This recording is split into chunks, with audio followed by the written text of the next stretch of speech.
talk a little bit about the role in bullying. So those that are directly involved, you have the target. So that is the person or people that the mistreatment is directed. You have the aggressor, or what we would call the bully, someone who repeatedly and consistently says or does something harmful or malicious to another person or to a group of people.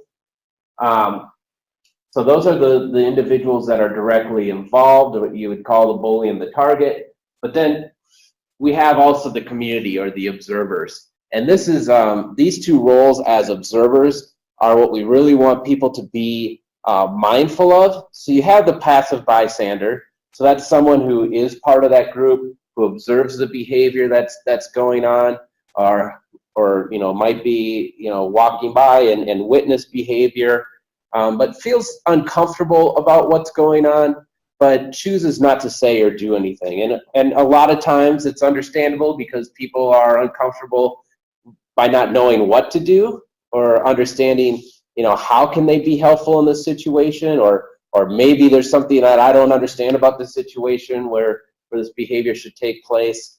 But what we want to try to impress, at least here at Virginia Tech, is this mindset of an active bystander and upstander.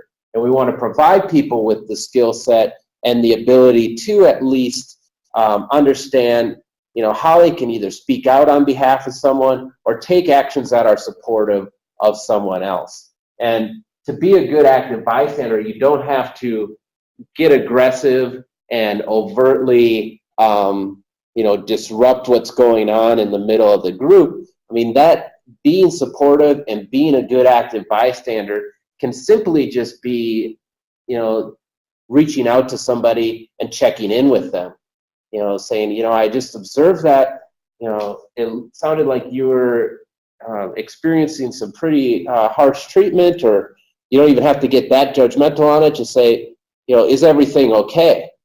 Can I be supportive?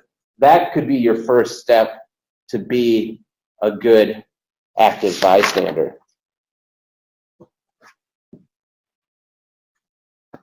So another way to identify bullies, you have different types of bullies. So we talked about the different forms of bullying, but here are kind of more types of bullies. So you have chronic bullies, those who are, there might be the people that you think of as jerks in your community, but are aggressive, dominating, use coercive strategies in nearly every encounter in and out of work classroom. There's a good book out there by a professor out in Stanford. The title might be a little bit off-putting, but it's called the No Asshole Rule, and it came out of a Harvard Business Review article many years ago, and then turned into a book. But talks a lot about these chronic bullies and how to eliminate them from the environments that we're in. There's the opportunist bullies. So those are the people that might seem a little more savvy or political, where they're kind of exerting their power, wielding their power in ways for political gamemanship. The accidental bully, those are people that maybe, kind of like the cycle that you're talking about, Kathy. Maybe they just don't know this behavior isn't appropriate when I've got this power structure. Maybe I feel like this is how I'm supposed to treat people that are below me because it's doing them good. So people that you might need to, share, leadership skills or provide some kind of training. And then you also have substance abusing bullies, which, have other problems that are influencing the way that they are working in the academic context. Another way to distinguish bullies beyond this frame is whether they're a predatory bully. So that's somebody kind of like the chronic bully, but somebody that seeks out and tries to dominate people on a regular basis just so that they can exert their power and try to maintain the balance of power that they have that favors them. And then there's also the situational type of bully that might get triggered by a certain dispute, or they might, feel like they're threatened in some way and that, causes them to go into aggressive bullying type modes or behaviors.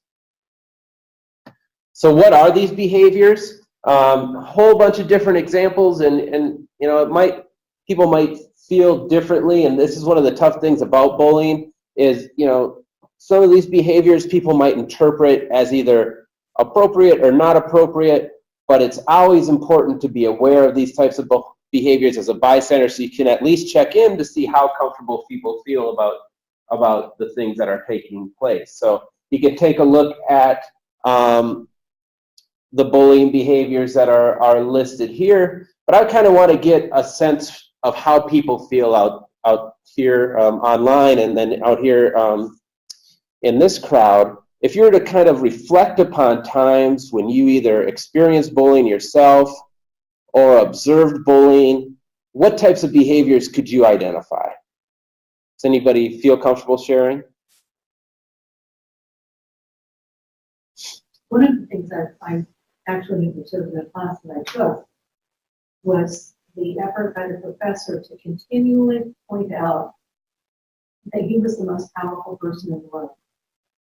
And he would do it in sometimes in subtle, but often in very unsubtle ways, so that it was very clear that the students, their success depended on him and how he felt about them. And I throughout the semester, I watched that happen. Where any opportunity, in fact, one time one of the questions was, who's the most powerful person in here? Who makes the most money? Those kinds of questions that and you could feel the shift in the room because nobody knew how to respond. What do you say? And these are students on assistantships. They have to maintain a certain grade to maintain their assistantship. So they were very uncomfortable. Or perhaps if they were in a peer-to-peer, everybody in equal footing, they may have shut that down. So that's, that's something where you find someone. Bullying is also about power. It's about power. It's almost always about power. So someone very overtly pushing the power dynamics to make sure that I am the most power. I'm the person with the power in the room, and you're not. And so, thinking about that situation, how did you respond?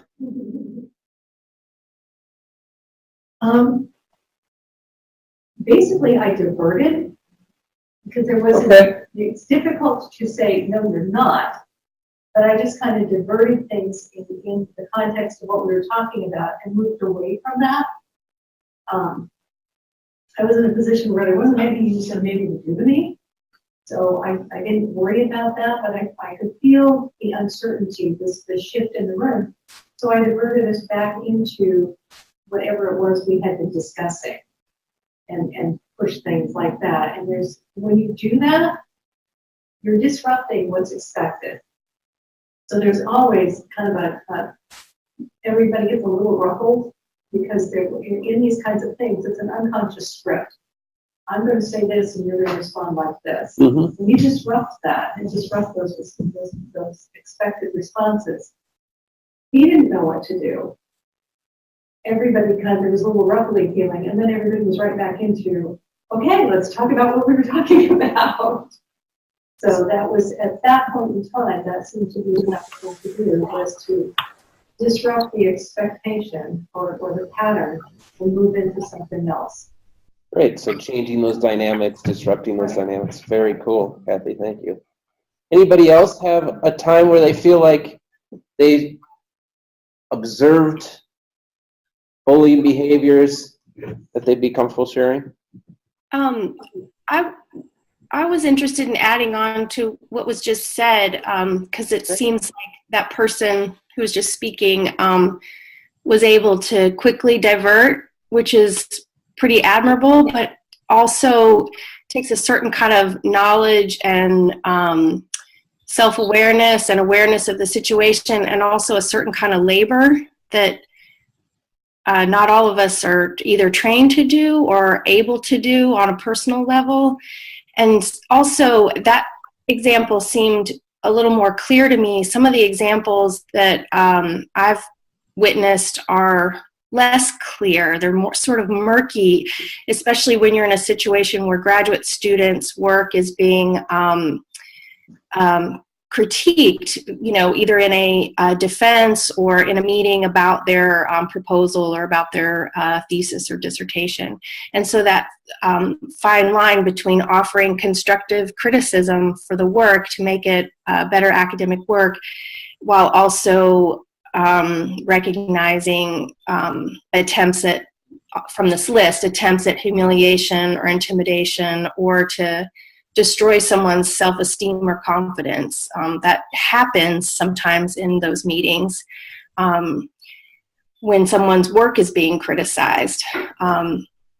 So sometimes it's really difficult to identify in the moment that it's happening. You might leave the meeting and walk out thinking that was inappropriate, or it went overboard, or it was not constructive criticism. But in the moment, it's really difficult to identify.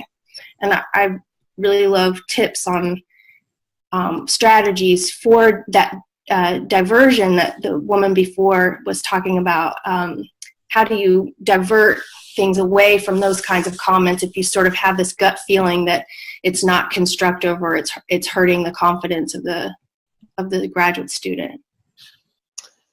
That's great, and that is important to consider, because it does take a bit of psychological risk to say something, to try to divert, to try to bring the conversation to somewhere else. And when you're thinking and considering that psychological risk, you're kind of trying to weigh what are the power imbalances that I have here. How can I shift them? And all of that's hard to do in the moment, to feel like, boy, I am on top of this. I'm going to jump to it, and I'm keyed in, and this is going to be my immediate response. And that's totally understandable. I mean, it is difficult, and we're not going to expect culture to change overnight. And in all situations, that might not be possible.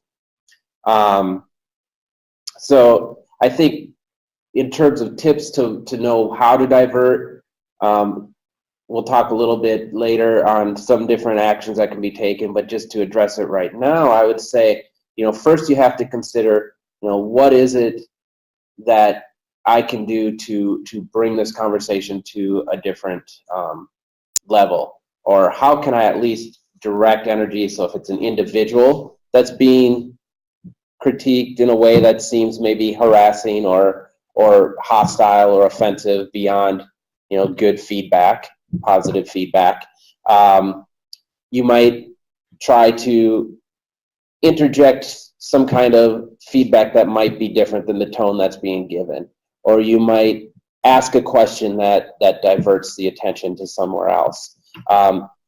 Those might be interjections at the moment, but if you're not comfortable doing that, I think the next level of intervention would be to reach out to that person after the moment, so that you can at least talk to that person, find out how they felt about the situation, and if the situation happens again, maybe at that point you can think, well, what would be helpful for me to do in that situation to kind of redirect what's going on. That's important though, because what you just walked us through was a way to avoid being combative with an individual, because that never works, right? Then they become defensive. Then now you're the jerk, and they're, they have this sense of, they've been vindicated for the role and stance that they're taking. So that's where I always take like an approach that is more my perspective. Like, I don't blame the individual, I don't attack their perspective, even though I can view it as extremely wrong. But it's extremely right for that individual. And if we're talking about these baby steps, which we have to take if we're doing change within our culture, it's not going to happen overnight. That's just a blow up, riot would occur, because then everyone just clashes. But how do we make these little perturbances where it's not enough for someone to feel like they're being attacked, it's just you're giving kind of, and it almost takes an individual with a lot of like self-humility to then, enter a conversation if someone's being attacked. Well, I didn't even actually realize that was a part, and as another expert, it is like a committee where you have a committee of experts. Yeah. And it's methodology, and it's like, oh, I didn't realize that about these methods. I'm a law person, but that's okay, insightful. So how do we actually think about this moving forward? So you're not attacking, but it's bringing, again, that conversation one step forward and taking all of the focus off of one individual and kind of sharing that focus. So then that aggressor then loses, right? They lose because they aren't allowed to attack their target. Their target has now been spread toward a colleague, and that's another level of aggression if you're going to start attacking your colleague, because there's that power hierarchy. Yeah, I think, and that's important to understand because, number one, we just want to change the culture so people don't just feel like, oh boy, I just don't want to be in that situation in the future. I want to do something that is supportive of the individual or that can disrupt the dynamic right now. And by taking those opportunities and by at least trying to neutralize that power, you're hopefully going to end things in that moment, which is the key, and can at least, if you feel like you do have the ability to take that psychological risk and redirect or kind of try to bring the critique to a positive feedback cycle, then hopefully people follow that behavior and that pattern in the moment.